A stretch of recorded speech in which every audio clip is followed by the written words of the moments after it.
한국에서 가장 많은 금을 생산하는 곳이 어딜까요? 금광 아닙니다. 아연 공장입니다. 금만이 아닙니다. 은도 세계 1위로 생산합니다. 연간 은 2,000톤, 금 7톤. 아연 만드는 공장에서요. 상식적으로 이해가 안 되죠. 근데 사실입니다. 더 이상한 건 따로 있습니다. 2024년 이 회사를 둘러싸고 수조 원의 돈이 오가는 전쟁이 벌어졌습니다. 75년을 함께한 동업자 두 가문이 칼을 뽑았습니다. 대한민국 최대 사모펀드 MBK 파트너스가 참전했습니다. 한화, 현대차가 움직였습니다. 미국 국방부까지 끼어들었습니다.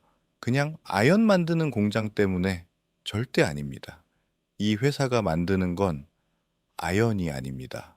여러분이 타는 전기차의 배터리, 손에 쥔 스마트폰의 디스플레이, 하늘을 나는 전투기의 야간 조중형, 반도체 공장의 세정액, 이 모든 걸 가능하게 하는 핵심 광물을 생산합니다. 안티모니, 인듐, 게르마늄, 비스무트. 이름도 생소한 이 원소들이 없으면 첨단 산업이 통째로 멈춥니다. 그리고 이 원소들의 대부분을 중국이 장악하고 있습니다. 중국이 안 판다고 하면 미국도 한국도 유럽도 속수무책입니다. 그런데 딱 하나 중국 바깥에서 이걸 만들 수 있는 회사가 있습니다. 고려아연. 2025년 매출 16조 5,812억 원, 영업이익 1조 2,324억 원, 사상 최대 실적 44년 연속 영업 흑자, 미국 정부가 10조 원을 같이 투자하겠다고 달려든 회사. 근데 이 회사의 시작은요? 1949년 전쟁 피난민 두 명이 남대문에서 고물을 팔던 데서 시작합니다. 1949년 11월 서울 남대문. 전쟁의 기운이 감도는 서울 거리에서 고물을 파는 두 사내가 있었습니다. 장병희와 최기호. 둘 다 황해도 봉산 출신의 실향민이었습니다. 해방 후 월남해서 장병희는 전기기구와 농기계를, 최기호는 발동기를 팔고 있었습니다. 같은 고향, 비슷한 나이, 같은 처지. 두 사람은 금방 친구가 됐고 의기투합해 영풍 기업사를 공동 설립합니다. 창업 반년 만에 한국전쟁이 터집니다. 사업은 박살이 났습니다. 하지만 두 사람은 피란지 부산에서 다시 손을 잡습니다. 전쟁터에 널린 게 뭐겠습니까? 탄피입니다. 두 사람은 전국에 흩어진 탄피를 수거해 홍콩으로 수출하고 홍콩에서 전자제품을 수입하는 무역업으로 자본을 쌓아갑니다. 1960년 일본이 남기고 간 연화광산을 인수합니다. 아연과 납 광석을 캐서 일본에 수출하며 광산업체로 성장합니다. 그런데 당시 한국은 아연 원석은 캐면서도 정작 아연외는 전량 수입하고 있었습니다. 광석을 녹여서 순수한 금속으로 만드는 제련 기술이 없었던 겁니다. 이걸 지켜보던 박정희 대통령이 두 사람에게 제안합니다. 기왕이면 고부가 같이 사업을 해보라. 광석을 파는 것보다 직접 녹여서 팔면 돈이 몇 배로 뛴다라는 거죠. 1970년 경북 봉화군 석포면에 국내 최초 아연 제련소인 석포제련소를 씁니다. 영풍의 시작이죠. 그리고 4년 뒤인 1974년 박정희 정부의 중화학공업 육성 정책에 따라 울산 온산에 연산 5만 톤 규모의 별도 제련소를 설립합니다. 이게 바로 고려아연입니다. 한국을 대표할 만한 이름의 아연 회사를 만들어라. 박정희 정부의 주문으로 코리아 징크라는 이름이 붙었습니다. 장씨 일가는 영풍을, 최씨 일가는 고려아연을 맡아 경영하는 한 지붕 두 가족 체제가 여기서 시작됩니다. 75년 동업, 아름다운 이야기처럼 들리시죠? 근데 이 동업이 결국 칼부림으로 끝납니다. 예. 그 전에 고려아연이 어떻게 세계 1위가 됐는지부터 봐야 합니다. 1978년 고려아연 온산제련소의 아연 제련 공장이 가동됩니다. 연산 5만 톤. 당시로서는 대단한 규모였지만 글로벌 제련사들과 비교하면 아직 걸음마 수준이었습니다. 제련이라는 건 단순합니다. 광석을 녹여서 원하는 금속을 뽑아내는 겁니다. 아연 광석을 녹이면 아연이 나옵니다. 문제는 아연만 나오는 게 아닙니다. 아연 광석 안에는 납, 구리, 철 같은 금속이 섞여 있고 극미량의 금, 은, 안티모니, 인듐, 게르마늄 같은 원소도 들어 있습니다. 보통의 제련사는 아연만 뽑고 나머지는 슬래그, 찌꺼기로 버립니다. 시커먼 흙더미. 처리 비용만 수백억이 드는 골칫거리였습니다. 고려아연은 이걸 다르게 봤습니다. 저 찌꺼기 안에 보물이 있다. 1982년 기술연구소를 설립합니다. 다른 재련사들이 아연이나 잘 만들자고 할 때 고려아연은 슬래그에서 유가금속을 회수하는 기술에 매달렸습니다. 쉬운 일이 아니었습니다. 아연 광석 1톤에 들어있는 금은 수그램에 불과합니다. 은도 수백 그램, 인듐이나 안티모니는 더 적습니다. 이 미량의 원소를 분리해내려면 공정이 복잡해지고 비용이 올라가고 기술 난이도가 하늘을 찌릅니다. 고려아연은 세계 최초로 아연, 연, 동통합 공정을 구축합니다. 무슨 뜻이냐면 아연 재련 후 남은 찌꺼기에서 납을 뽑고 납 재련 후 남은 찌꺼기에서 구리를 뽑고 구리 재련 후 남은 찌꺼기에서 금, 은, 안티모니를 뽑는 겁니다. 찌꺼기에 찌꺼기까지 탈탈 털어서 20종 넘는 금속을 회수합니다. 이 기술의 정점이 바로 헤마타이트 공정입니다. 기존 아연 재련에서는 철 성분을 제거하기 위해 자로사이트 공법을 썼는데 이 방식은 대량의 유해 폐기물을 남겼습니다. 고려 아연이 독자 개발한 헤마타이트 공정은 낮은 온도와 압력에서 철을 분리하면서 아연 회수율을 99%까지 끌어올립니다. 세계 유수의 기업들이 시도했지만 상용화에 성공한 건 고려아연이 유일합니다. 2025년 이 기술은 산업통상자원부로부터 국가 핵심 기술로 지정됐습니다. 결과요? 2024년 기준 고려아연의 귀금속 생산량 금 약 7톤, 은 약 2,000톤. 세계 1위의 은 생산 기업이 된 겁니다. 아연 회사가요.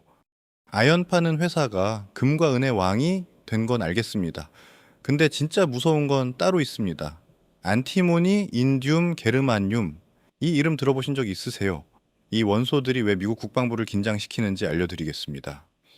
여기서 이야기의 차원이 달라집니다. 아연, 납, 금, 은. 이건 기초금속이고 귀금속입니다. 시장이 크고 공급처도 많습니다.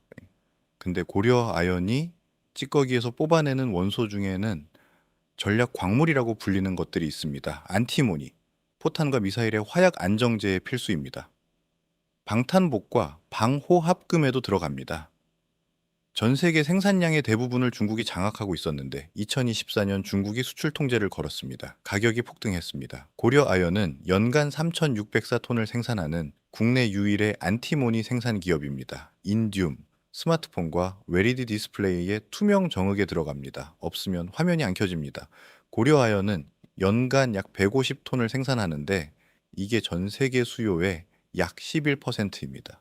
미국이 수입하는 인듐의 30% 가까이가 고려아연산입니다. 게르마늄, 위성용 태양전지, 열화상 센서, 야간 투시경에 들어갑니다. 방산과 우주산업의 핵심 소재입니다. 역시 중국이 대부분을 장악하고 있었는데 고려아연이 온산 재련소에 약 1,400억 원을 투자해 연간 10톤 규모의 고순도 게르마늄 공장을 짓고 있습니다. 2028년 가동 예정. 여기에 갈륨 회수 공장도 557억 원을 투자해 신설 중입니다. 감이 오시나요? 이 회사는 단순한 아연 재련소가 아닙니다. 중국이 무기화하고 있는 전략 광물을 중국 바깥에서 생산할 수 있는 몇 안 되는 기업입니다. 미국 정부가 국가 및 경제 안보에 필수적으로 지정한 54종의 핵심 광물 중 14종을 고려 아연이 생산합니다. 그리고 이 대부분의 미국 핵심 광물은 대중국 수입 의존도가 70%가 넘습니다. 그래서 로키드 마틴이 2025년 고려 아연과 게르마늄 공급 MOU를 맺었습니다. 세계 최대 방산 기업이 한국의 아연 회사에 손을 내민 겁니다. 로키드 마틴이 온 건 시작일 뿐이었습니다. 그 다음에 미국 국방부, 상무부, 트럼프 대통령까지 움직입니다. 2025년 12월 15일 고려아연 이사회. 이날 결의된 안건은 한국 산업 역사에 남을 만한 것이었습니다. 미국 테네시주 클락스빌에 10조 원 규모의 통합 재련소를 짓는다. 프로젝트명 크루서블. 도간이라는 뜻입니다. 금속을 녹이는 그릇. 이름부터 재련 회사답습니다. 이 프로젝트의 구조가 놀랍습니다. 미국 국방부가 14억 달러, 약 2조 원을 조건부 투자합니다. 미국 상무부가 칩스법에 따라 2억 1천만 달러, 약 3,100억 원을 추가 지원합니다.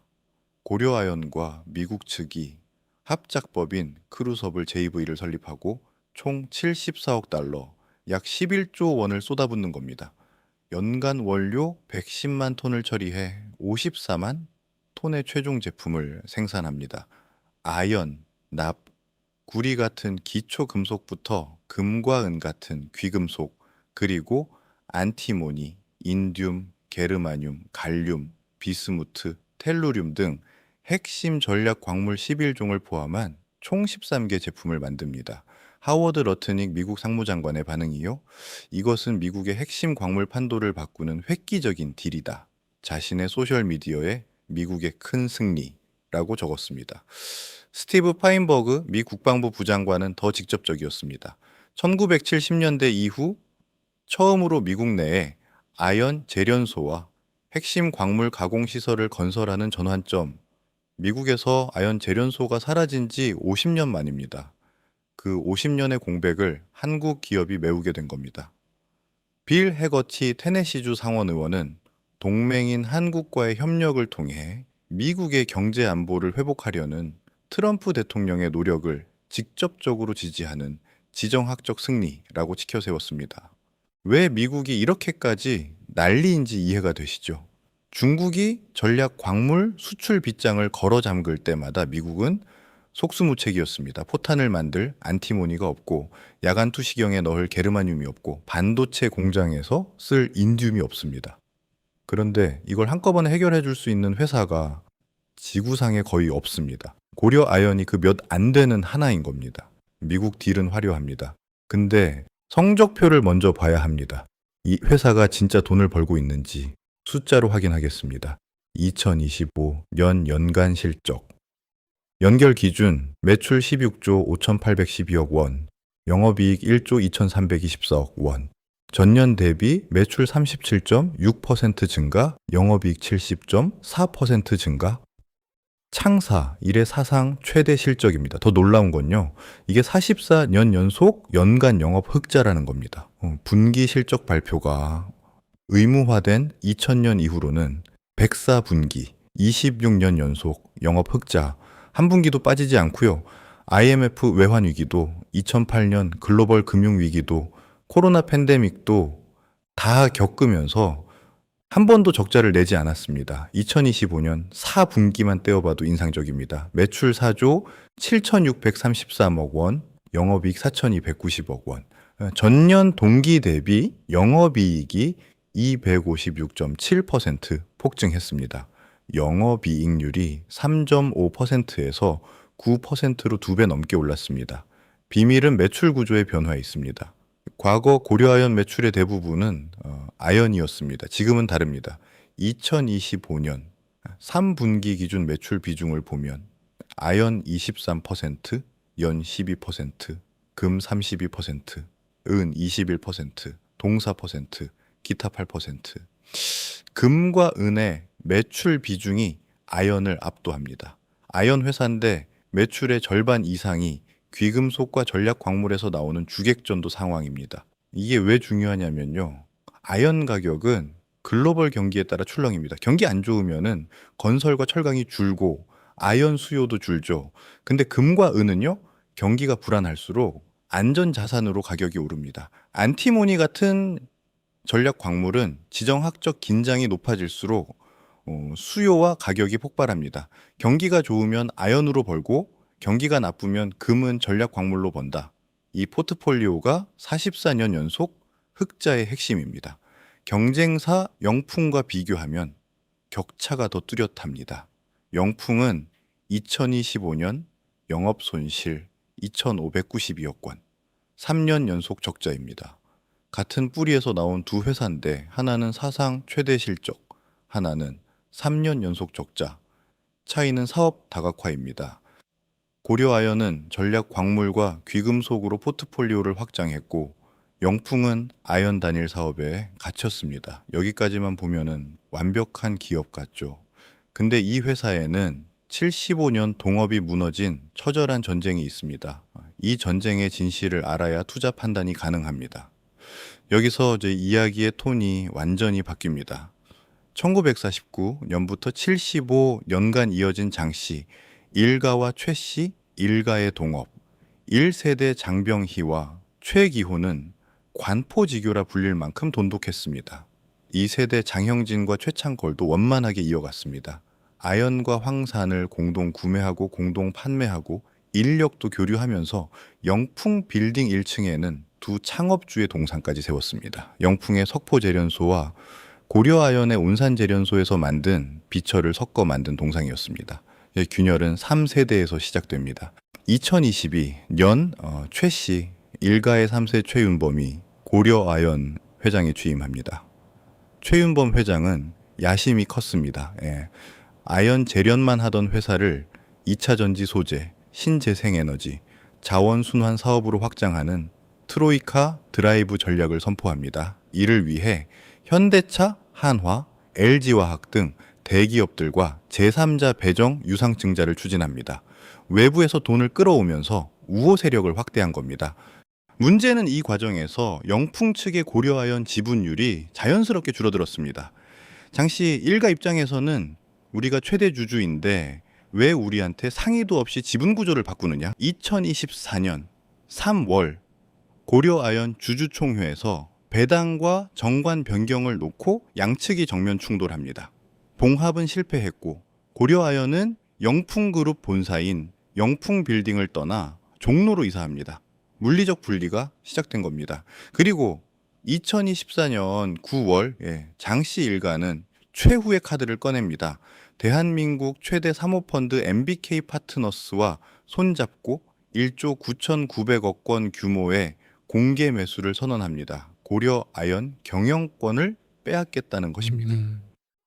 최윤범 회장 측도 자사주 공개 매수로 맞불을 놓습니다. 공개 매수 경쟁, 법원 가처분, 주주총회, 표대결. 한국 증시 역사상 가장 치열한 경영권 분쟁이 시작됩니다. MBK와 영풍 측 지분율 약 44%, 최윤범 회장 우호 세력 약 32%. 캐스팅 보트는 국민연금과 소액 주주에게 있습니다. 경영권 전쟁의 결론은 아직 나지 않았습니다. 그런데 이 전쟁 한복판에서 최윤범 회장이 미국 국방부와 10조 원 딜을 성사시킵니다. 이게 경영권 방어인지 진짜 사업인지 리스크 점검이 필요합니다. 여기서 냉정해져야 합니다. 그러니까 첫째, 경영권 분쟁의 불확실성. 2026년 현재 경영권 분쟁은 여전히 진행 중입니다. MBK와 영풍 측은 이사회 개편을 요구하며 압박을 이어가고 있고 법원의 판단도 양측을 오가고 있습니다. 경영권이 누구에게 가느냐에 따라 회사의 전략 방향이 완전히 바뀔 수 있습니다. 특히 트로이카 드라이브가 유지될지 중단될지가 핵심 변수입니다. 둘째, 부채 급증. 경영권 방어를 위해 자사주 공개 매수를 하면서 차입금이 급증했습니다. 2021년 말 사실상 무차입 경영이던 고려아연의 총 차입금이 2024년 말 4조 713억 원까지 치솟았습니다. 2025년에는 7천억 원 규모의 공모채를 발행해 단기 차입금을 차환했습니다. 신용등급은 AA 플러스이지만 전망은 부정적입니다. 재무 건전성이 악화된 건 명확한 리스크입니다. 셋째, 미국 재련소 투자의 불확실성. 10조 원은 거대한 베팅입니다. 건설 기간 중 비용 초과, 기술 이전 리스크, 미국 정치 상황 변화 등 변수가 많습니다. 비판론자들은 온산 재련소 기술이 미국으로 유출되는 것 아니냐. 초기 투자 리스크는 고려아연이 지고 성과는 미국이 가져가는 구조 아니냐는 지적도 합니다. 넷째, 아연 가격 변동성. 아연 사업 비중은 줄었지만 여전히 기초 금속이 매출의 상당 부분을 차지합니다. 글로벌 경기 침체가 오면 아연 납 동 가격이 동반 하락할 수 있습니다. 재련사의 수익 지표인 가공비도 최근 기조가 녹록지 않습니다. 다섯째, 전략 광물 가격의 변동성. 안티모니 가격이 2024년 폭등한 건 중국 수출 규제라는 이벤트 때문입니다. 중국이 규제를 풀거나 대체 공급원이 늘어나면 가격이 급락할 수 있습니다. 귀금속 역시 금리 환경과 지정학, 리스크에 따라 변동이 큽니다. 하지만 긍정적인 구조도 있습니다. 그런데 탈중국 공급망 재편이라는 메가 트렌드는 고려아연에 장기적으로 유리합니다. 미국 국방부가 주주로 올라왔다는 것 자체가 이 회사의 전략적 가치를 증명합니다. 그리고 44년 연속 흑자는 한두 해의 행운으로 가능한 게 아닙니다. 리스크를 알았습니다. 마지막으로 이 회사에서 우리가 진짜 배워야 할 교훈을 정리합니다. 1949년 전쟁 피난민 2명이 남대문에서 고물을 팔았습니다. 전쟁터에 널린 탄피를 수거해 홍콩에 팔았습니다. 그 돈으로 광산을 사고 재련소를 짓고 아연을 만들었습니다. 여기까지는 그냥 재련 회사입니다. 고려 아연을 특별하게 만든 건 한 가지 집착입니다. 찌꺼기에서 뭔가 더 뽑아낼 수 있지 않을까? 아연 재련 후 남은 슬래그에서 납을 뽑았습니다. 납 찌꺼기에서 구리를 뽑았습니다. 구리 찌꺼기에서 금과 은을 뽑았습니다. 그 찌꺼기에서 또 안티모니, 인듐, 게르마늄을 뽑았습니다. 남들이 돈 주고 버리던 폐기물에서 20종 넘는 금속을 회수하는 연금술을 완성한 겁니다. 그 결과 아연 회사가 세계 1위 생산 기업이 됐고 미국 국방부의 전략적 파트너가 됐고 2025 년 매출 16조, 영업이익 1조 2천억의 회사가 됐습니다. 강점은 명확합니다. 헤마타이트 공정 등 세계 유일의 통합 재련 기술, 54종 미국 핵심 광물 중 14종 생산 능력, 미국 정부와의 10조 원 합작, 로키드 마틴과의 전략적 파트너십, 44년 연속 흑자의 경영 안정성, 금, 은, 전략 광물로 다각화된 매출 구조. 리스크도 분명합니다. 경영권 분쟁의 불확실성, 차입금 급증으로 인한 재무 건전성 약화, 미국 재련소 10조 원 투자의 실행 리스크, 광물 가격 변동성. 자, 여기서 우리가 얻어야 할 교훈입니다. 남들이 버린 곳에서 가치를 만들어내는 기업을 찾아라. 투자에서 진짜 큰 돈이 나오는 건 화려한 껍데기가 아닙니다. 배터리 셀을 조립하는 회사보다 그 셀 안에 들어가는 원소재를 쥐고 있는 회사가 더 강력한 해자를 가집니다. 남들이 그냥 아연 공장이라고 무시하는 동안 이 회사는 중국도 대체하기 어려운 전략 광물 공급망의 핵심이 되어 있었습니다. 지금 당장 고려 아연을 사라는 게 아닙니다. 대신 이 세 가지는 꼭 메모하세요. 첫째, 경영권 분쟁의 결론을 지켜보세요. 주주총회 결과와 법원 판단이 핵심입니다. 둘째, 금, 은, 안티모니 가격 추이를 체크하세요. 귀금속과 전략 광물이 이 회사 실적의 결정적 변수입니다. 셋째, 미국 크루서블 프로젝트의 진행 상황을 분기마다 확인하세요. 이 프로젝트가 계획대로 가동되면 고려아연은 한 단계 다른 기업이 됩니다. 전쟁터의 탄피에서 시작해 찌꺼기에서 금을 캐고 미국 국방부의 파트너가 된 회사. 진짜 보물은 늘 남들이 쳐다보지 않는 곳에 숨어 있습니다. 다음 시간에도 여러분의 계좌를 구원할 아무도 말해주지 않는 숨겨진 기업의 이야기로 돌아오겠습니다. 구독과 좋아요 누르시고 돈 되는 정보 놓치지 마세요.